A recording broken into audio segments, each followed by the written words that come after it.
गली हुंदी मदीना दी मैं नंगे पाँव चलदा, आँखां विच आंसू दिल विच इश्क दा दरिया मचलदा।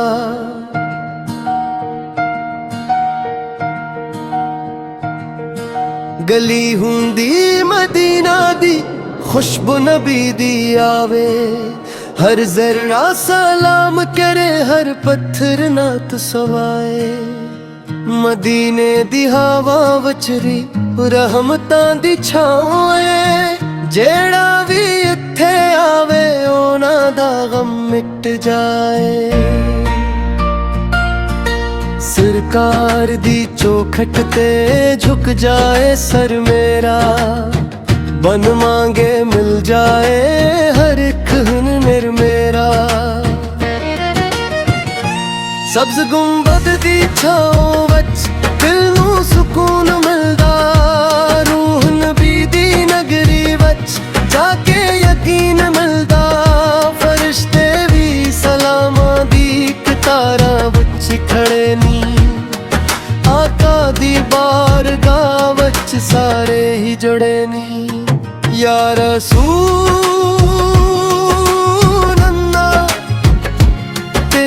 रहमत दा मैं सुनाली, गुनाहां दा बोझ लेके आया हाँ तेरी गली।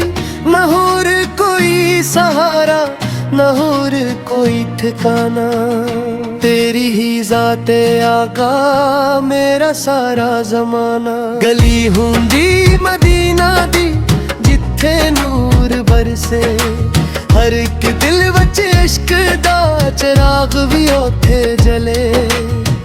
दीवारां भी नातां पढ़न, दरवाजे दुरूद सुनाउन, मदीने दे आरावां भी जिन्नत दी खुशबू लाउन। रोजे दे सामने जदूं आँखां नूं झुकाया, दिल ने खुद बखुदा का तेरा नाम सुनाया। लब्बां ते दुरूद ते आँखां विच पानी, यही है गुलामी दी सब तू सोनी कहानी। ऐ शाफे महशर तू बख्शिश दा दर खोल, सावां दे आखिरी लम्हे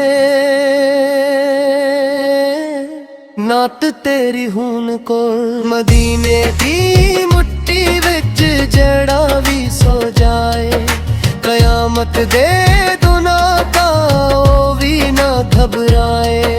गली हुंदी मदीना दी मैं विखदा रहे जावा, हर एक जर्रे नाल दरूदां विच खो जावा। सरकार दी मुहब्बत रूह रोसावा, अपनी हर एक सांस नूं नात बनावा। मदीने दे चर्चे नी ज़मीं ते भी आसमां विच, नबी दा नाम रोशन हर एक दा असलां विच।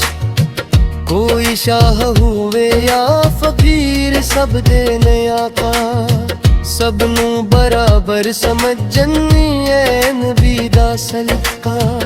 आगा दी सिमतां नाल जिंदगी सजावा, अपनी हर के वदा विच नबी नू वसावा।